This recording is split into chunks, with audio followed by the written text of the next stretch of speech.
Isang malakas na sigaw ang gumulantang sa mga nagkakasiyahan. Tili ng isang babaeng nagpahinto sa kwentuhan at tawanan. Si Lorena yun ani Mayor Robert Iñarez. Nawala ng kulay ang muka ng asawa ni Mayor. Nako, ang anak ko. Dali-daling tumungo ang ginang sa kwarto ng anak sa ikalawang palapag na malamansiyong bahay. Kasunod ng Mayor na agad ding sinundan ng mga personal bodyguard na iwan ng mga bisita sa baba. Bawat isa'y may tanong sa isip. Bakit sumigaw ng ganon kalakas ang bunsong anak ni Mayor? Mabuti na lang at di nakalakang pintuan ng kwarto ni Lorena. Nabuksan iyon ng pihitin ng magulang ang doorknob. Anak, anong nangyari? Tulala si Lorena na nakaupo sa sulok ng silid. Nanginginig. Nilapitan ng ina ang dalaga. Anong nangyari? Ba't sumigaw ka? Mami, may nakita ho ako ritong tao sa silid. Hindi siya pangkaraniwang tao. Anitong garalgal ang boses. Linawin mo anak, ani Mayor. Anong ibig mo sabihin? Sa di pangkaraniwan. Tao siya. Yes, pero iba siya dad. I mean, hindi siya tulad natin. Nakabahag siya, may tali sa noo, at maliit lang siya. Bata? Anang ginang. No, mami. He's grown up, pero maliit lang siya. Parang katutubo. Bakit ka naman sisigaw? Sinong hindi mapapasigaw? Bigla na lang siyang lumitaw dito sa room ko. Ba't wala naman? Sabi ni Mayor. Yun na nga ang kinatatakot ko, Daddy. Napabuntong hininga siya. Ano ba ang tawag doon? Something like samurai pero iba ng konti. Chris? Yun nga yun ata, Dad. Chris. Napabunot siya ng Chris at parang susugurin ako kaya napasigaw ako ng ubod lakas.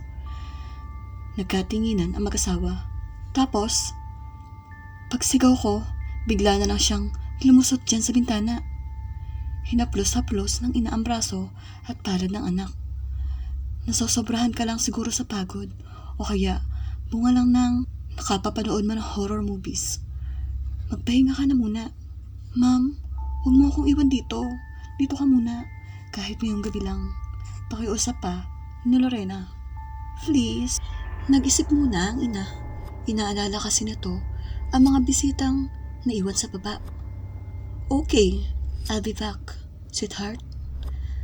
Basta, nag-alisan ng mga bisita, dito ako matutulog sa tabi mo. Promise. Promise? Napailing si Mayor. Ay nako, ang bunso namin. Umira na naman ang pagiging childish. Napangiti ang mga alalay nitong nakasilip din sa pintuan. Binalikan na ng mag-asawa ang kanilang mga guests. Dahil nasa politika, kailangan ni Mayor na makisama mabuti sa mga kapwa politiko at mga supporters. Si Mrs. naman ay sirkulong ito rin ang mga kaibigan, kumikita. Involved sa antique business ang mag-asawang Mayor. Kahit anong luma ay binebenta nito, mga lumang gamit na ang sabi may historical value. Siyempre, mga asawa rin ng mga mayor at iba pang malalaking negosyante na may kapasidad na bumili ng mga ganong gamit. Balik ang mag-asawa sa pakikipagsosyalan, ngunit di pa man sila nakakapagtagal pagharap sa mga bisita, isa na namang sigaw ang kanilang narinig.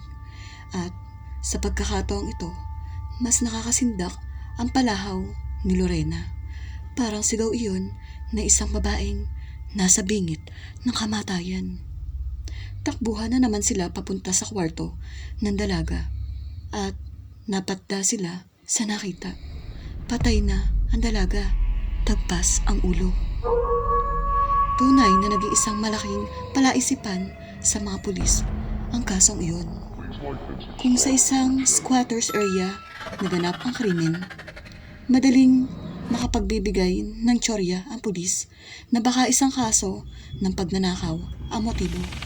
Pero sa klase ng lugar at seguridad, nakapagtataka kung paano makapapasok ang kriminal. Walang bakas na naiwan na pwedeng pagkunan ng anumang lead, liban sa patak ng dugo patungo sa bintana na silid hanggang sa pasimano. Tumutulo ba ang dugo mula sa patalim na hawak pa rin ng kriminal? Nang tunguhin nito ang bintana para tumakas. Ngunit may grills ang bintana, paano ito dadaan doon? Abot langit ang pagsisisi ng ina kung bakit din ito pinagbigyan ang kahilingan ng dalaga. Sana'y hindi na lang niya ito iniwan, pero wala na siyang magagawa pa. Magsisiman siya, huli na ang lahat.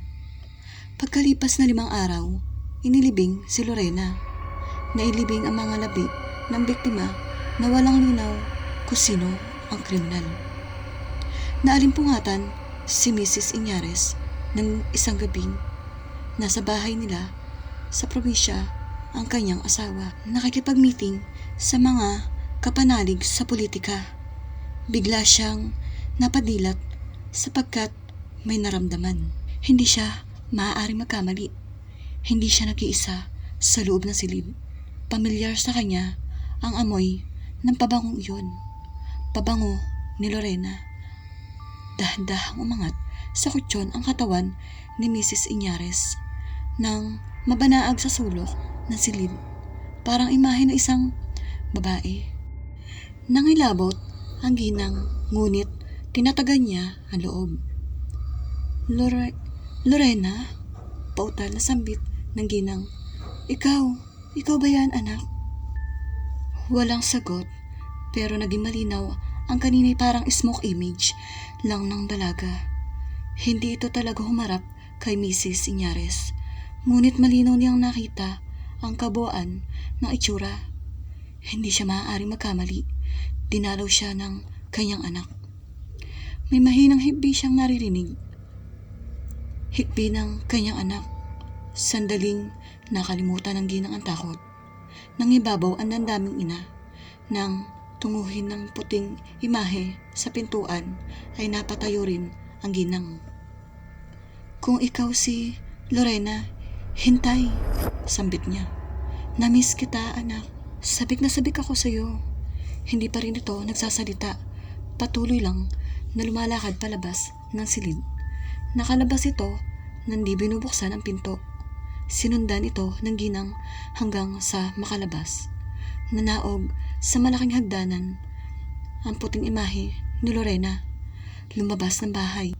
Di ito hiniwalayan ng ina hanggang sa makarating sila sa bodega. Karatig lamang ng garahe. Dito nakaimbak ang ibang antik na paninda ni Mrs. Iñarez. Sa pintuan ng bodega, biglang nawala ang puting imahe ni Lorena. Saka kinilabutan ng husto ang ginang. Napatakbo siya pabalik sa loob ng bahay, kung saan nagulat siya sapagkat nasa salas ang 3 katulong. Gising pa kayo? Takang tanong niya sa mga ito. Ma'am, madalas po kaming gising pag gantong oras, anang isa. Kasi po, lagi nagpaparamdam sa amin si Lorena. Napalunok ang ginang. Ibig niyong sabihin, nagpakita rin sa inyo ang anak ko? Opo, ma'am. Anang isa pa. Lagi po siyang umiiyak. Parang ewan. Siguro po'y may mensahe siyang gustong iparating. Nakita ko siya ngayon. Kani-kanina lang. Pagtatapat ng ginang. Sinundan ko siya, pero bigla siyang nawala sa may pintuan ng bodega. Nagkapalitan ng tingin ang 3 kasambahay. Sabi ng pinakamatanda, Ma'am, sa bintana'y madalas namin siyang nakikita sa may pintuan ng bodega. Nakatayo siya ron lagi at parating umiiyak. Nakatitiyak po kami, ma'am. Takli ng isa pa. May gusto siyang sabihin. Posible pong baka pong may nasa bodega? Ang ano? Ano ang magbibigay linaw Sa kanyang pagkamatay, natigilan ng ginang. Naisip na baka iyon ang ibig sabihin at iparating ng kanyang bunsong anak. Kinabukasan, kasama ang mga katulong, ay nagdinis sila ng bodega ng antik. Pero hindi talaga paglilinis ng pakay ni Mrs. Iñares. Gusto niyang makakita ng anong palatandaan na may kinalaman sa sinapit ng bunsong anak. Hanggang sa may mapansin ang isa sa mga katulong. "Ma'am, tingnan niyo to oh." Naglapitan sila sa rebultong itinuro na katulong. Life-size na rebulto iyon ng isang mandirigmang Moro. Nakabahag at may hawak na kris. Nabili iyon ni Mrs. Iñares sa isang bayan sa Mindanao. Di umano'y inukit ang rebultong iyon noong panahon pa ng mga Kastila. Isang mandirigmang Muslim ang naging modelo ng eskultor. At kahanga-hangang may yakma rito ang nakatikom na kamao at puluhan ng tunay na kris na hawak nito. "Tingnan niyo ma'am oh." Ulit na unang nakapansin na parang may tuyong dugo sa hawak niyang kris. Halos lumuwa ang mga mata ni Mrs. Iñares. Napatakip sa bibig ang isang palad niya. Oo nga, tuyong dugo. Nang ipasuri sa NBI, ay tumugma sa dugo ni Lorena. Iyon din ang tipo ng dugong nakita sa bintana. Walang dudang dugo talaga iyon ng biktima. Paanong nangyari? Takang tanong ng ginang. Ibig bang sabihin na buhay ang rebultong ito at pinatay si Lorena? Masyadong weird. Di makapaniwala. Di iyon bibilhin ng investigador. Ngunit isang gabi, nasaksihan mismo na mag-asawa. Nakadungaw sila sa bintana na makita nilang lumabas sa bodega ang Moro. Patda sila. Parehong di makapagsalita ang mag-asawa. Hindi nagtagal, isang sigaw ang kanilang narinig. Nagmula iyon sa ibaba ng bahay. Bitbit ang baril, takbong pababa si Mayor. Kasunod ang ginang at kitang-kita nila papatakas ang rebulto. Sa sahig ng kusina, nakahandusay ang isang katulong. Tagpas din ang leeg. "Masama to," sabi ng Mayor. "May sa demonyo ang nabili mong Moro." Kinabukasan, sa kabila ng panghinayang, ipinasibak ng Mayor ang rebulto at ipinasunog. Napaatras pati ang mga armadong bodyguard nang makarinig sila ng tila nagagalit at nasasaktang sigaw. Pagkuway ang paghihiwalay sa apoy ng tila smoke image sa katawan ng mga nakabahag na lalaking pawang may hawak din na kris. Bawat isa'y may tali rin sa noo. Oh my God! Nasindak, nasambit ng ginang. Kung ganon, sinapian ng mga kaluluwa ng mga mandirigmang Moro ang rebulto. Nakakuha ng paliwanag ang mag-asawang Iñares nang balikan nila ang taong nagbenta sa ginang ng rebulto. Narinig na rin po namin yung kwento, pero ayaw naming maniwala na may sumasanib na kaluluwa sa rebultong yun. Totoo, patunay ni Mrs. Iñares. Isang anak namin ang naging biktima. Bakit ganun? Ayon ho sa nagkwento, 3 mandirigmang Moro ang ipinagkanulo na isang Kristiyano sa mga Kastila. Doon daw nagugat. Sumumpa raw ang mga Morong ito na maghihiganti sa anumang paraan. At marahil daw naging kasangkapan ang rebultong kawangis ng mga ito. Matapos bendisyonan ang abo na sinunog na rebulto, isinaboy iyon na mag-asawa sa karagatan na Sulu. Sana'y matahimik na inyong mga kaluluwa. Patawad sa kataksilan ng mga taong nagtraidor sa inyo. Anang Mayor, habang nakatayo sa deck ng sariling yate.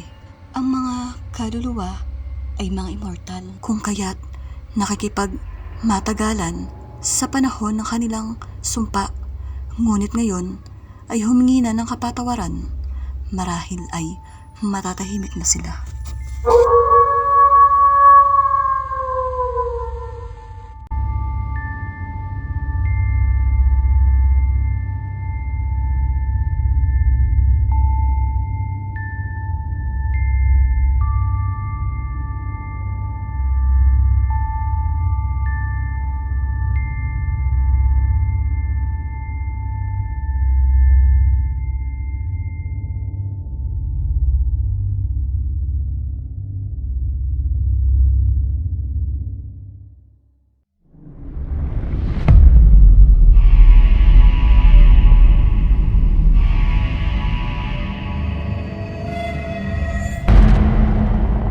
Please like and subscribe to the Witch channel.